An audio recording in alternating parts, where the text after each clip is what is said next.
Our topic tonight is tone, diction, and style.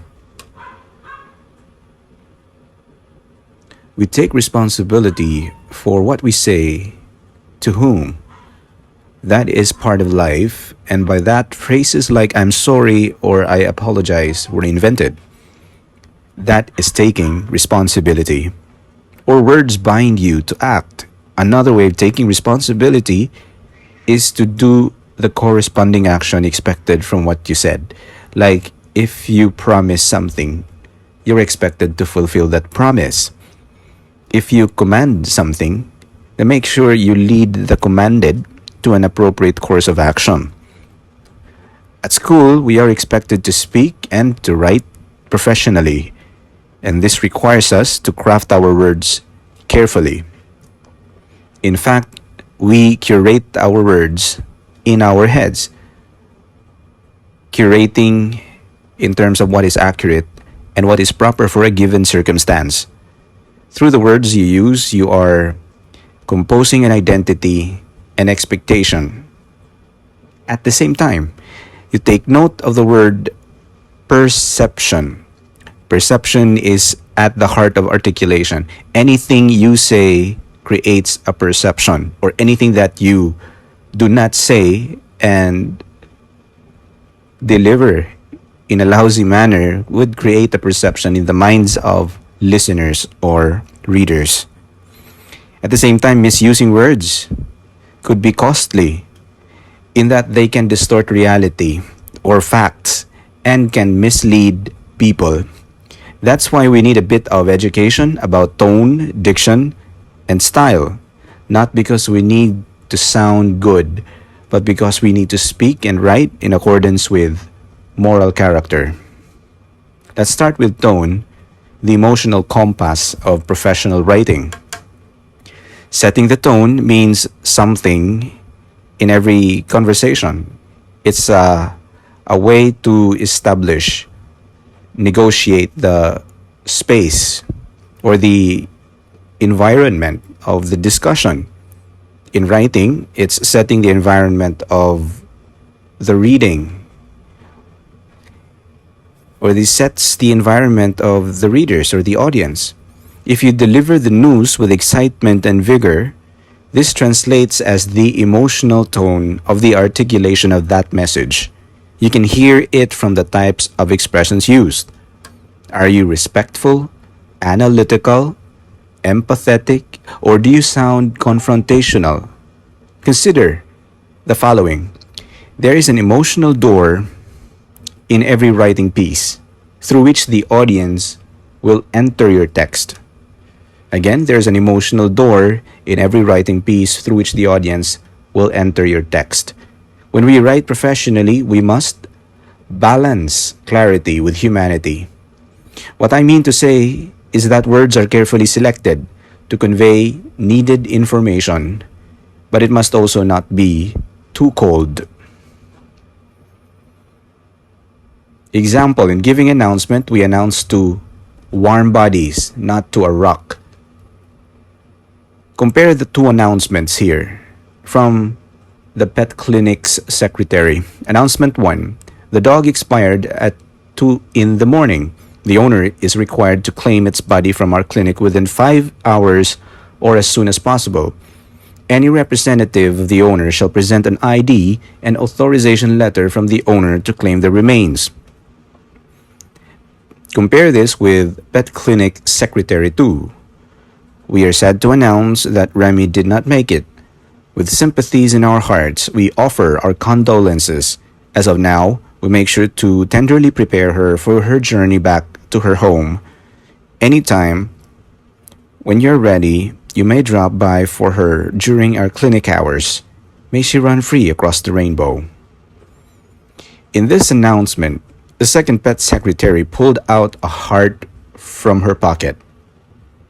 Figuratively speaking, he showed her humanity compared to the previous straight cold announcement. It was not a straight cold announcement in the second. It was more of a taking the position of empathy. The information prioritized in the second one is that the clinic understands the laws, and that's it. It did not prioritize operational movements or protocols when claiming the deceased pet. Tone is exactly the attitude that is made audible in your writing. Second, let's address diction, the precision of thought made flesh. In diction, we go back to purpose, audience, and context. Are we informing? Are we persuading? Describing? And who is it that we are writing to? An academic, a professional, or the general public? From there, we base the type of diction we use. Let me give you some examples of types of diction, and we can set a comparison later on as we go along. In formal diction, we have the findings indicate a significant correlation between stress and cognitive decline. You hear this a lot from scholarly article. Compare this with the second one, informal diction, still referring to the same situation. There's a clear link between stress and how our brains work. Notice the absence of technical terms such as significant correlation. But there's a retention of the mention of stress and where the source of stress is being activated, the brain. In colloquial diction, when people get super stressed, their minds sort of slow down. We eliminated brain and then we replace it with mind to sound more colloquial. Actually, in informal diction, brain becomes a little closer to colloquial than to formal diction. In slang, we say too much stress fries your brain. It's shorter, then there's a less rigid choice of verb and more slang or street language based. Fries your brain, gives you a picture of a brain being short-circuited. And it could go distant from ordinary language if the writer starts to specialize. He uses jargon just like this. Cortisol elevation during chronic stress impairs hippocampal function. In flight or cabin announcement, we hear the flight attendant instruct most often with specialized terms for aviation, like in case of sudden loss of cabin pressure, or when the captain says, "We are cruising at an altitude of," or when the flight stewardess says, "The plane is taxiing on the runway," or "We can now start deplaning." I can't imagine how ordinary people get around so many jargons every day. Actually, jargons can become part of personal vocabulary if the person is exposed frequently to them. Let's go to style, the signature of mind. Now on style, it refers to the pattern your choices of words make. You can't help it. It naturally comes out when you write, especially when you do it honestly and on a personal level. Good style in professional writing is not necessarily flamboyant. It's a disciplined type of writing. I personally like Conrado de Quiro's style in writing columns for The Inquirer. Sadly, he passed already in 2023. His style is that of poetry and prose combined. He makes imagery his instrumentation to make his writing more visual and more interesting. You won't get exhausted or terminally bored when you read his columns. Now check this out. This is Conrado's column on Typhoon Mario in 2014. First version. This is the original version of Conrado's column. This was taken from one of the passages or paragraphs. The tempest proved truly tempestuous. The winds howled all over Legazpi, enough to make you wonder if they weren't going to tear off buildings from their sockets and left a twisted wreckage afterward. But with the wondrous result that not a single soul was separated from its body.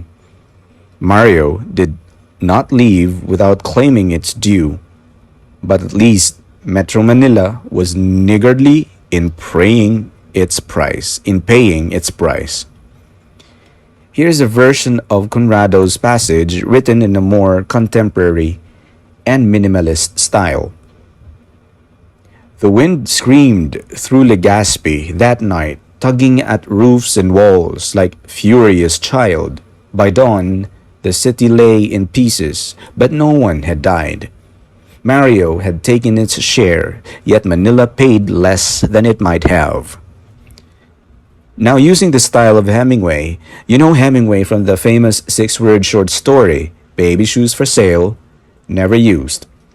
He is very economical with words. So if he's going to rewrite Conrado's passage, it would look like this. The storm hit Legazpi hard. The wind tore through the city, loud and mean. By morning, the streets were broken, but everyone was alive. Mario had done his damage, but Manila escaped with less. And lastly, for the sake of emphasizing distinct style, let's explore the surrealist version of the passage. The tempest arrived like a rumor from another dimension, bending Legazpi into a question mark beneath a bruised sky. The winds did not merely howl, they sang in the pitch of grief and revelation, peeling the paint off walls as if stripping memories from the city's skin. Trees bowed in worship, lampposts convulsed, and windows blinked with liquid eyes. We sense that this version is just like a Dali painting, very uncanny and very strange, but it still gets to say something we can catch about the tempestuous storm. As long as you are clear about your intent in why you are using a particular style, other than your personal style, then your writing is authentic. After all, we control our writing style. We can be flexible if we want. That is a mark of mastery and years of experience. In the end, tone, diction, and style are not just techniques. They are reflections of who we are when we speak or write. Each word we choose, each sentence we form, reveals a part of our thinking, our empathy, and our integrity. To write well is not merely to impress, it is to express the truth that we care about.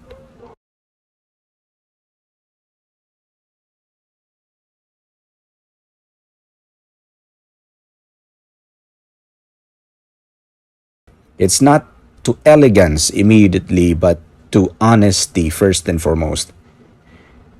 And when those two meet, elegance and honesty, then tone, diction, and style become the music of moral imagination.